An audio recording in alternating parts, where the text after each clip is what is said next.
Baiklah, di sini saya akan menjelaskan tentang jurnal strategi produk. Di sini strategi produk. Produk adalah segala sesuatu yang mempunyai nilai potensial bagi pasar sasaran untuk memberikan manfaat atau kepuasan, termasuk bendanya, pelayanan organisasi, tempat, orang, dan gagasan. Produk secara fisik berbeda dengan jasa, tidak berwujud, tidak ada persediaan, diproduksi saat akan dikonsumsi. Tanggung jawab pengelolaan produk. Strategi produk merupakan tanggung jawab beberapa level dalam perusahaan. Di sini ada dua. Yang pertama, manajemen produk atau merek. Aktivitasnya meliputi perencanaan, pengelolaan, dan koordinasi untuk suatu produk atau merek tertentu. Tanggung jawabnya mencakup analisis pasar, penetapan target, positioning, analisis, dan strategi produk, identifikasi produk baru, dan koordinasi kegiatan pemasaran.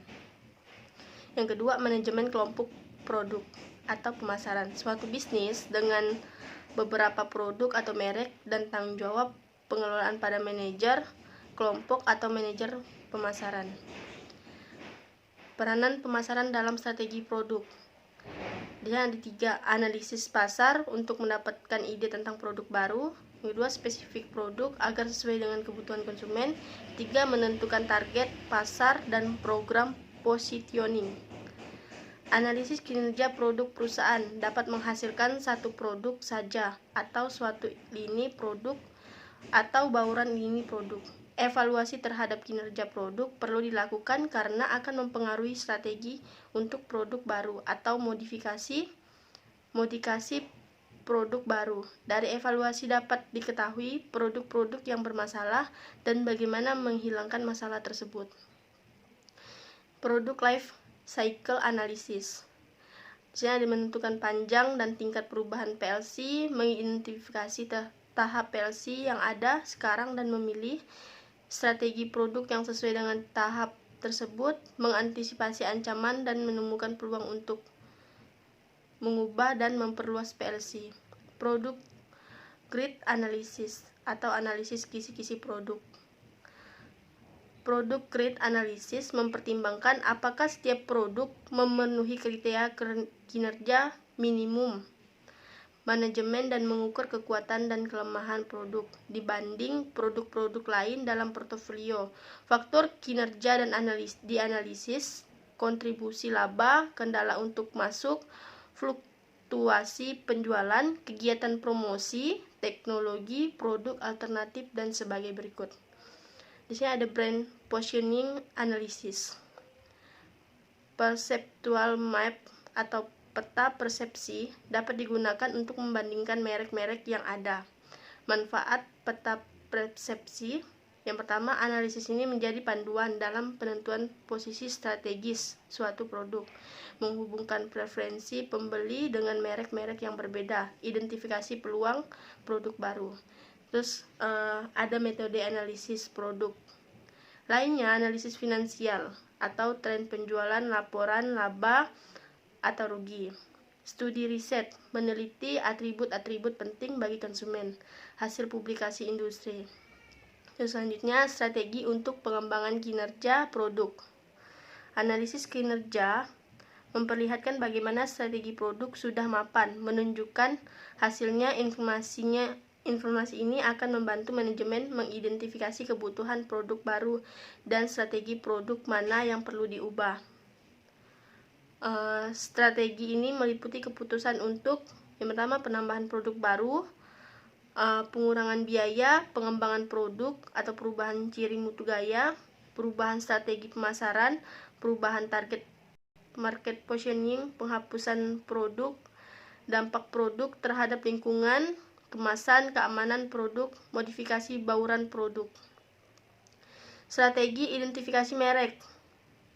Keunggulan utama, pemberian merek, membedakan suatu produk dengan produk pesaing. Identitas merek yang kuat menciptakan keunggulan bersaing. Semakin merek dikenal akan mendorong pembelian ulang. Strategi yang dapat dilakukan.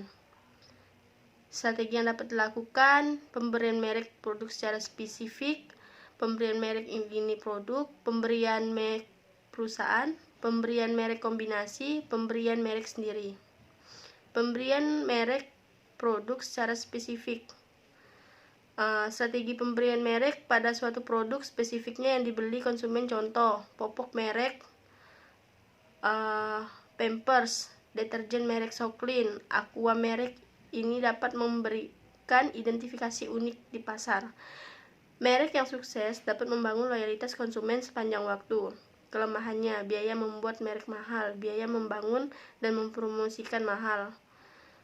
Jika merek menjadi terkenal, menjadi istilah umum yang digunakan untuk menggambarkan tipe produk tersebut. Contohnya Aqua. Pemberian merek lini produk. Selanjutnya, pemberian merek lini produk.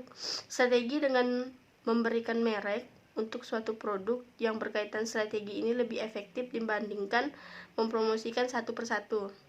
Misalnya PT Sinarmas untuk deterjen dengan merek Wings biru, untuk pasta gigi dan sikat gigi merek Formula. Pemberian merek perusahaan. Strategi ini membangun identitas merek dengan menggunakan nama korporasi untuk mengidentifikasi seluruh produk yang ditawarkan. Contohnya IBM, Sony. Keunggulan strategi ini yang pertama menggunakan satu program promosi untuk semua produk perusahaan. Terus hemat biaya untuk membuat merek. Kelemahannya ini kurang fokus pada produk tertentu. Efek negatif pada salah satu produk membawa dampak pada produk yang lain.